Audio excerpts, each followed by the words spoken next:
Masquera say Mary Zimbabwe, welcome to our channel, Zim Confessions and Deep Secrets. Kana kariki kuchanga kuya paneno channel. Please don't forget to subscribe. Kana chingwa garoka subscriber. Don't forget to comment and share this video. Nas Mary Zimbabwe takugira nyaya yabuditswa na Temba Mliswa abuda pa social media.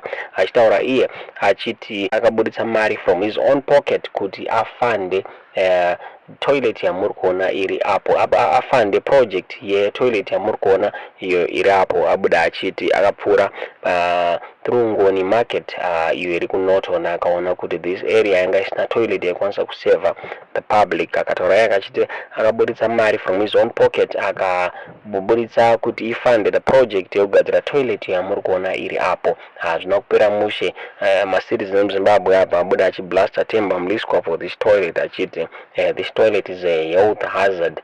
Vakataura vachiti haikwanisi kushandiswa ne-public. Vakataura vachiti it's a health hazard to my residents Veku Norton. Ataura vachiti this structure inofanira kupukanywa.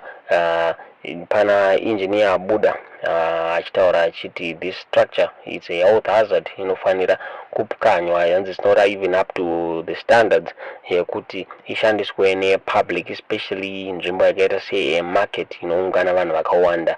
Temba Mliswa ataura yachiti akashandisa mari yake from his own pocket. Amene munoiona sei nyaya yemhuri yeZimbabwe kuti Temba Mliswa vakakanganisa here pakubuditsa mari yavo vachiisa muproject iyo yamuri kuona iri apo, kana kuti it's a health hazard vaifanira kunge vakashandisa mari yakati wandei kuti vanhu vakomenda vachitaura vachiti vaTemba Mliswa vataura vachiti ma-politicians kana achida kufanda ma-projects vanofanira kufanda ma-projects nemoyo wese kwete zvokuda kungogadzira zita. Amene munoiona sei nyaya yemhuri yeZimbabwe, tizvi zvamuri kufunga pamusoro penyaya iyi mu comment section.